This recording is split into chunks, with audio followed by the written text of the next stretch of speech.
If you're excited to learn about the truths about building a brand that lasts, go ahead and give me a thumbs up and don't forget to hit that subscribe button, and I will see you inside. Let's get into it. All right, guys, let's talk about what it takes to build a personal brand that lasts in 2025, especially with the fact that AI is around us and that you can literally clone a video of yourself, which is wild. And you could be at two places at once. It's like a dream come true. I'm sure a lot of people would not like this.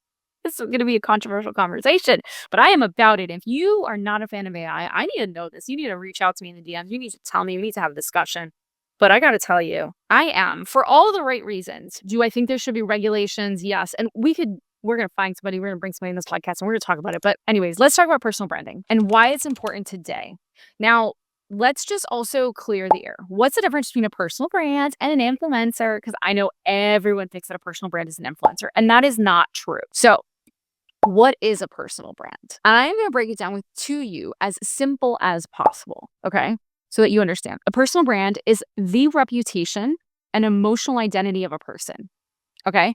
It's basically what gets people to say, why you over someone else. That's it. A personal brand is based on values, the voice, and the transformation that they achieved. It's like the story, right? You think of a personal brand, you think of an expert. When you think of an influencer, you think of somebody that is influencing a attention, a lifestyle, a product, a purpose, right? It's more of literally the word influence. Influencers are more likely to sell someone else's product or lifestyle versus personal brands are usually selling their own value, their own impact, their own products and services. So that's how I differentiate the two. What we're really going to dive into today is how to create a personal brand that lasts in 2025. The things that I think are important and the things that you should look at in your business. And this isn't just Instagram. This is across the board, Twitter, X, whatever. I still call it Twitter, by the way. LinkedIn, Threads, your website. What makes you accountable to become an authority and create a personal brand today and what is needed? And ultimately, all these things were always needed. Like in 2015, it was the same thing, right? I look at my list and what I've put together and I'm like, this was always been here. It's just now stronger more than ever because the rise of AI. The fact that things are changing and there's so many people that have personal brands. I think to some extent, I think everyone should have a personal brand based on where you want to take your career and what you want to do. So if you are someone who wants to be an entrepreneur, as an entrepreneur, yes, you should have a personal brand. If you are a founder of a startup or a company, you should have a personal brand. In fact, if you have a personal brand, investors are more likely to invest because they understand you as a person and how much they can trust you. You probably will come with an audience that will convert with you more, convert higher because of it, right? If you are in a corporate setting and you're like, Jen, I don't want to start an entrepreneur journey. I don't want to start a business. I'm just in corporate. You should still have a personal brand because at the end of the day, even when I am hiring someone, I am looking at who this person is and why should I trust them? What's their history, right? Do they have a voice? Are they just playing along like everyone else? Or are they doing their own thing? Are they expressing themselves? How do they express themselves? All those things are extremely important. So yes, I do advise that people should have personal brands. I am a big fan of that. The first thing I want to say is aesthetics. I think this is a big one. People are constantly like, it needs to look pretty with pretty colors. Those things are important, yes, and they aren't everything. I would rather consistency over prettiness. I would rather consistency over perfection, plain and simple. So if you are flexing your pretty aesthetics, but you show up once a week, I don't trust you. Right? Or once every other day, I don't trust you. But if you are showing up every day or you have a schedule, granted, I'm going to say this, depending on where you are, right? Your early stages, and you can't show up every single day, but you can show up once a week and you can launch a podcast. Great. I'm okay with that, right? You're committing to once a week.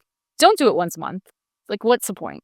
Don't start a YouTube channel and post once a month. Like, literally, it doesn't help you at all. You're working against the algorithm. The same thing with a podcast. The same thing with any other social media platform.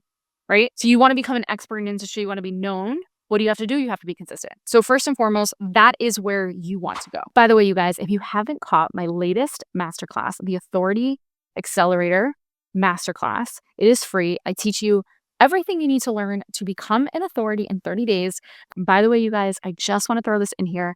If you have not grabbed a seat to my latest free Authority Accelerator Masterclass, go ahead and head to the bottom of the show notes to grab a link to register and grab your seat. You're going to learn everything it takes to become a known authority in 30 days. All right, let's get back to it. Okay, number 2, and this is really important because a lot of people come to me and they're like, "But Jen, I don't want to share my whole life. Like, I don't want people to know everything about me." Yeah, sure. Okay, fine. I mean, I think I do a very good job of not sharing so much of my personal life. So I fully understand that. At the end of the day, it's your business, it's your brands. You control what you want people to know, period. And I'm a big fan of that. So if you want people to know about your love life, talk about it. If you don't, don't. That's it. Right? Most people get confused between building a personality brand and building a personal brand. Okay. And so there's a difference between being entertaining and being known. Let me say that again. There's a difference between being entertaining and being known. So if you get on social media and the only thing you talk about is your love life and dating and how miserable it is, it's entertaining. Versus if you get on and you start talking about being a dating coach and finding a masculine man and you being in your feminine or whatever, you're becoming known as an expert in something. See the difference, you guys? And if you don't know what that looks like, I want you to ask yourself that if you deleted your socials tomorrow, what would people succumb to you for? And if nobody comes to you for anything, then you're just entertaining. You're not an expert in anything. So something to really consider when you're building that personal brand, okay? Number 3 is adding emotion to your brand. When I say emotion, people automatically think, oh, I have to cry on camera. No, you don't have to cry on camera. You want to cry on camera, you can cry on camera. Who cares? You have to ask yourself, and this is when you're building a personal brand, one of the most important things, right? Are you building a brand that people are connecting with, or are they just getting information, right? Like the connection and that emotional connection is what gets people to be like, wow, I trust her. I feel like I know her. One of the most rewarding things that I get from you guys is when I meet you for the first time in public and you're like, oh my God, you're the same person. Like you're not different. And I love that because that is literally who I am. I don't know how to be the two different things. Yes, there's things that I don't share on social media 100% because I get to, right? Like I get to hide certain parts of my life. That's my life. It's my business. I can do whatever the hell I want, right? But for the most part, my personality and the way I show up is what you get when you see me in person. I am a friendly, nice person, right? I do have triggers. I do have emotions. I do talk about certain things. And I don't think there's anything wrong with that. So having a very clear balance, but also being able to share the expression and emotion of what makes you you. And here's a perfect example of like accounts that don't like you ever go on someone's page and it's just a lot of valuable information, but you feel like they're a robot, even though it's not AI or anything. Like it's actually them, but you might have to question it because it's so like monotone and they talk like this and there's no expression on their face. And you're just like, what the heck? Also, that's boring, right? Like, don't you want to fall asleep? So when you're creating the brand, really think about, okay, how am I different, right? What do I want to share? What am I willing? What are my negotiables and what are my non-negotiables? That is very important. And I think in all aspects of your life, you should always have the negotiables and the non-negotiables, and social media do it the same thing, right? So if you're not sure if you're creating a personal brand that is allowing for people to connect with you, look at your last 5 posts. Is there an emotional tone there? Are you just giving information? Does it sound like everyone else? Are you adding parts of you that get people to see where you are, right? At the end of the day, social media is just a platform for people to see you. So how comfortable are you being seen? Big one. So number 4, I think this is very interesting because I think a lot of people come to me and they're like, I don't want to be like everyone else, right? It doesn't mean you have to be unique. Like everyone thinks that their story is not good enough, which I think is so interesting because at the end of the day, every story is valuable. It's your story, right? Like what has gotten you here, your trials and tribulations, good or bad, is your story. And so when you're building a personal brand, you want to be very clear that it's not about being unique. It's being undeniably clear about what you do and who you are. Stop trying to say something new or try to be better than everyone else or do it in a different way. Like say the same thing, but do it in a different way. No, there's certain brands that do this really well. At the end of the day, you want to have certain things that make you you, and you want to be very clear about how you do it. And I share this in other podcasts where I talk about creating like your signature framework. That is a way in which to be very clear, right? So I have my Simplify to Amplify framework. That is my framework. That's what people know me for. Another thing people know me for is like the one product, one funnel, right? So I'm a big fan of scaling to 1 million with one product and one funnel, right? I don't think you need 1 million products. You don't need to drive yourself crazy to scale to 1 million, right? And so that is what makes me, right? Other things, if you added a personality to it, right? I use, instead of coffee, I'll say cafecito. Right? I love my coffees. It's those little tones that make you you. When you think Amy Porterfield, you think online courses. When you think Jenna Kutcher, you think camera, you think Pinterest, right? These are the things that make them. You think of that first, and then you think of the aesthetics of the brand. But at the core, you think of the person, right? You think Tony Robbins, you think motivational, you think inspirational, you think big man, right? Then you think of his events and everything that he stands for. And it's the exact same thing. So what do you have that's undeniably clear that is specific to your people that relates to that? And it's not like, don't reverse engineer it. Just be you. Be ultimately and 100% you, which it's a lot harder. I get it. But if there was something that I could have told myself years ago, it would have been, look at that, right? Like, what are the things that make you Jen? What are the things that make you quirky? What are the things that make you different? And don't be afraid to share that. Okay. Number 5, and Alex Hormozi does this really well. He talks about this. Your content is not your brand.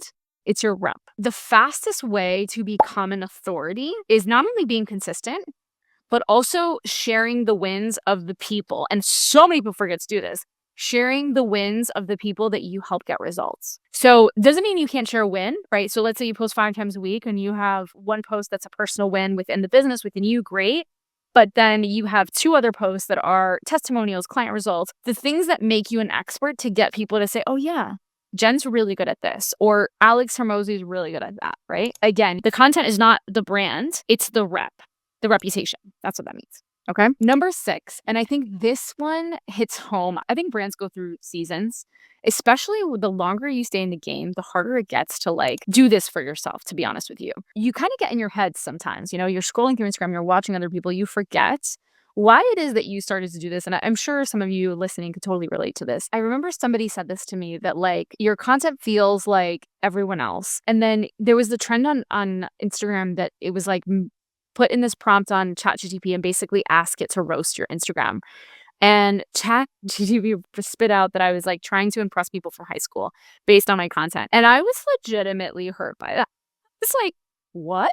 So I think this last one is one of the most important because when I heard that, I was like, okay, I mean, it's kind of right. Like I do sound like everyone else, but I'm playing it safe. Like I'm not fully showing up as the way in which I would want to, right? Like I'm kind of sort of being consistent, but I'm not 100% showing up and doing things the way Jen wants to do them, right? And I'm the kind of person that would prefer messy action over perfection any day, right? Like I would rather get it out than have to wait for it to be like perfect. Because at the end of the day, like nothing's perfect. That's not true. That's not real. People don't buy from the best. They buy from the bravest.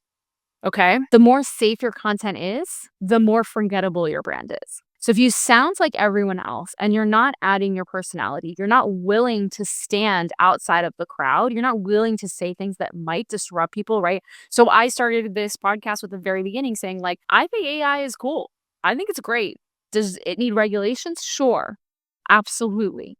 But I think it's wonderful and I'm for it. I'm pretty sure there's a lot of people that are going to hit me up in the DMs and be like, absolutely not. You're crazy. It's changing everything. Yeah, no shit. That's what innovation is, right? Like we started the internet. I'm sure there are a lot of skeptics thinking like, this is a terrible idea. Like society's going to change. Yeah, it's going to literally disrupt generations. It's going to disrupt lives. It's a beautiful thing. Like we're growing and evolving as people intellectually. And that's why I appreciate AI. But I'm willing to say that where some people don't, right? There are things that I have said on my pages that people don't agree with. That's okay, right? I always say this too, that's why there's an unfollow button, right? Like you can follow, you can choose, it doesn't matter. But posting an unpopular opinion is very important because it shows people who you are, good or bad.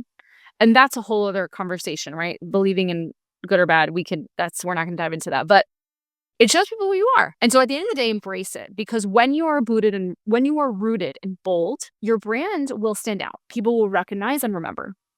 So really something to think about. Is your content like everyone else or are you adding more of what makes you you? And we're not talking about consistency. We're talking about your spunk, your personality, your imperfections. Is it there? Okay, so let's do a run through one more time. Number 1, aesthetics really don't matter. Consistency is key.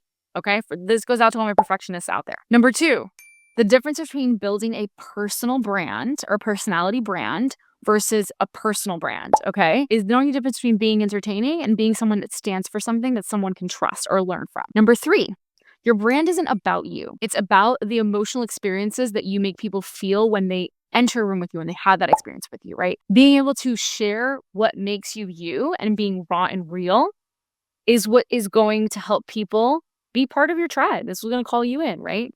If you're a freak, wave that free flag. I'm about it. Okay, number 4, you don't need to be unique. You don't have to try so hard to be different. You just have to get very clear as to what makes you you and what you stand for, which leads us to number 5, okay? Your content is not the brand. It's about your reputation. The fastest way to be an authority is to share the results that you get people. Plain and simple. That's what that means. Reputation. And lastly, and most importantly, but I think a lot of people forget, and it's hard, is that people don't buy from the best, they buy from the bravest. They buy from the people that are willing to make bolder moves, bolder claims, and unpopular opinions. And that's just the truth. They're willing to stand out of the crowd. With the rise of AI, with the rise of everyone wanting to have a personal brand, everyone wanting to have a podcast and a YouTube and all the things, right? And you would think that launching a podcast now is kind of dumb because so many people have launched it, blah, blah, blah. Now more than ever, you need it, because if you want to be seen and heard, if you want to share what you stand for, what you believe in, you need to have that reputation. And you need to cultivate a community. You need to cultivate that village. And remember, Rome wasn't built overnight. All of this takes time. All of this takes energy. I've been doing this for 10 years. And the girl that started in 2015 has come far since then. And she has learned so much. And so give yourself that grace that at the end of the day, you're doing the best you can with what you have. But that if you truly want to stand for something or be somebody, stop looking for hacks and tricks. Be a brand that stands for something. And that's all I ask of you. If you love this episode, go ahead and give me a thumbs up. Don't forget to hit that subscribe button. And I will see you guys next week. Bye.